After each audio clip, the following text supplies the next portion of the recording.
Hi, sorry. I wasn't planning on making another one of these videos for at least a week or so, but I've had a really tough couple of days. I've had 2 hospital appointments this week so far. The first one was to do with my lungs at respiratory medicine, because while I was admitted in the spring, I had shown inflammation, and they now think I actually had pneumonia, so pneumonia 3 to anyone who's counting. And there was signs of swelling in the lymph nodes, it's kind of like nodules. And in my last scan a few weeks ago, those nodules were still there. Thankfully, I found out they are smaller, they've gone down a lot. But they're keeping an eye on it, and they might want to check on things, and they're going to get advice from radiology to see what they think. And if necessary, I might have to have a biopsy of my lung just to make sure it's not cancer.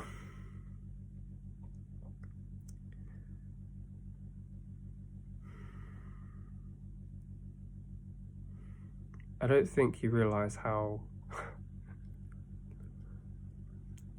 much you rely on your lungs. Like, we automatically take breath in and out without thinking about it. We don't have to actively choose. You're not actively aware of what your lungs are doing, why they're there.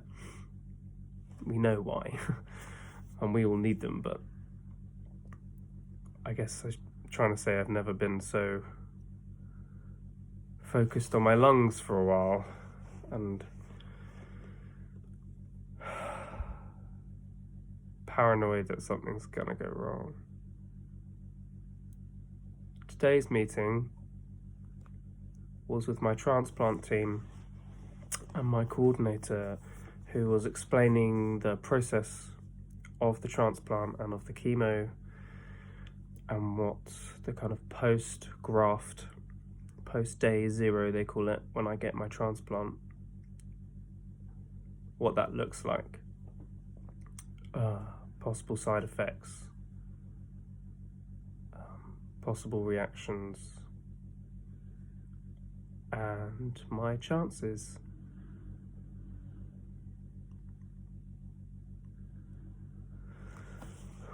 You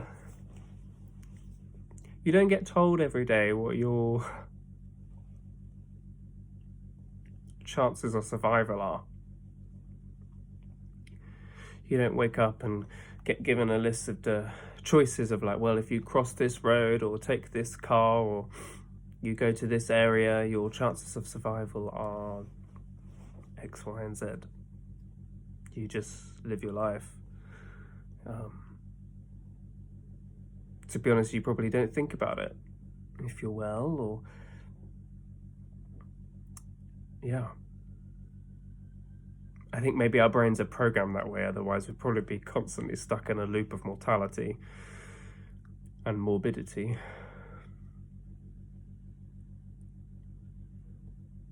And my chances are good. I should say they're not, statistically speaking, for my case, in some ways it's the best case scenario. I have a perfect match in my sister, Lisa. In fact, apparently not even just a 10 out of 10, she's a 12 out of 12. So hopefully things like rejection and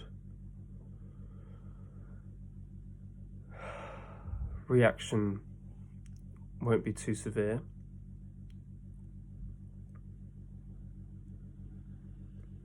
But I had to sign some papers saying I understood and agreed what was being sent. And there was a part of me that felt like I was signing my death warrant.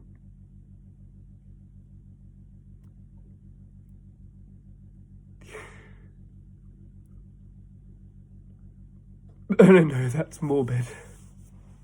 And I know that I should focus on positives and the amazing care I'm getting at my hospital.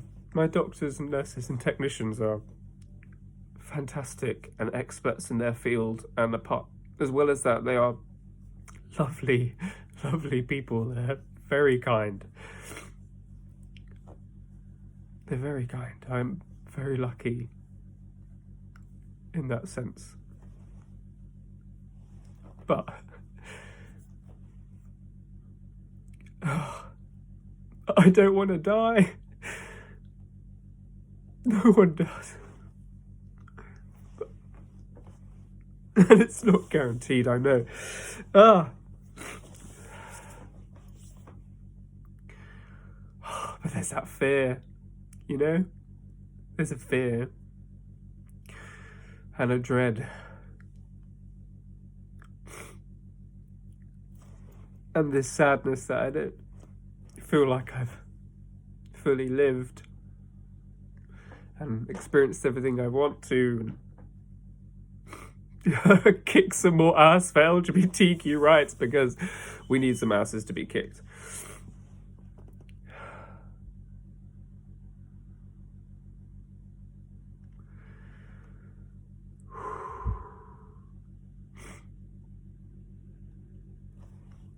I wanted to be honest with these videos. So this is me being honest. Tears and all. It's good to cry. It means you care. It means you care about yourself.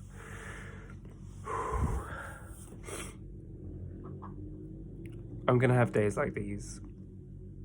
I'm gonna feel low. I'm gonna feel really scared and upset and sad, and all I'm gonna want to do is wrap myself in my duvet, cry, listen to Sarah Bareilles, because if you know me, it's my go-to emotional crutch. I love that woman. And it's okay. I can have these days.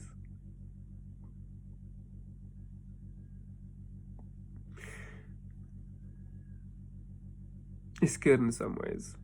I'm letting it out. I'm letting myself feel. Boys, it's really important to let yourself feel. Actually, that goes to everyone.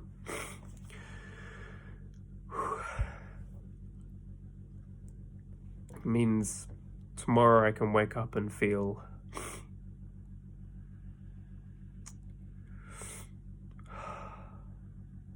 less like I've kept it all in, bottled it up.